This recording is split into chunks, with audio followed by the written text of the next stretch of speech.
Poem with Poet brings you his new series on Navratri. On these divine nights, let's illuminate the philosophy behind the religion. Today is the day of Devi Brahmacharini. तपस्या की माता ब्रह्मचारिणी पार्वती थी अपने पद पर बनने शिव की अर्धांगिनी। उनके माता पिता ने प्रयास करा उन्हें रोकने का, परंतु अपने लक्ष्य को पाने के लिए उन्हें फर्क न पड़ा किसी के टोकने का। माता पार्वती ने वन में आरंभ कर दिया करना तप केवल तपस्वी शिव को पाने के लिए ना चाहती थी कोई नृप। उन्होंने केवल श्वेत वस्त्र धारण किए, अपने लक्ष्य व तपस्या के बीच ना आने कोई कारण दिए। एक हाथ में माला, दूसरे में कमंडल, अपने तपस्वी रूप के संधारण के लिए। उनके मन में उनका लक्ष्य इतना मजबूत था कि वे 5000 साल तपस्या में रहीं विलीन, और अंत में वे अपनी ये जीवन परीक्षा में हो ही गए उत्तीर्ण। वे हजारों साल तक केवल फूल व पत्तों पर जीवित रहीं। हाँ, हम साधारण मनुष्यों से अत्यधिक आयु थी उनकी।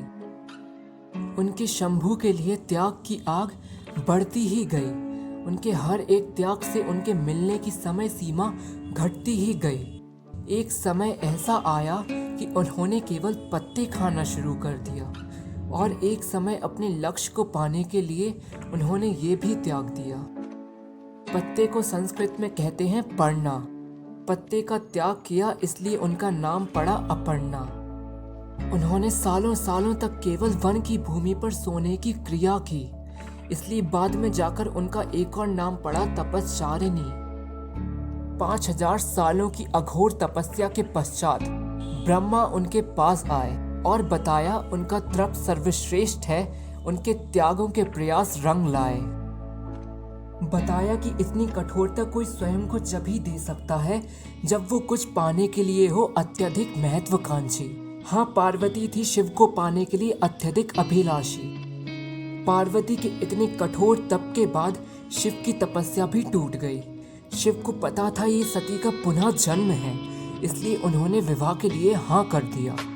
इन तपस्वी देवी व माता पार्वती के इस तपस्वी रूप को नाम दिया गया ब्रह्मचारिणी। पार्वती के पथ की कहानी बनने शिव की अर्धांगिनी।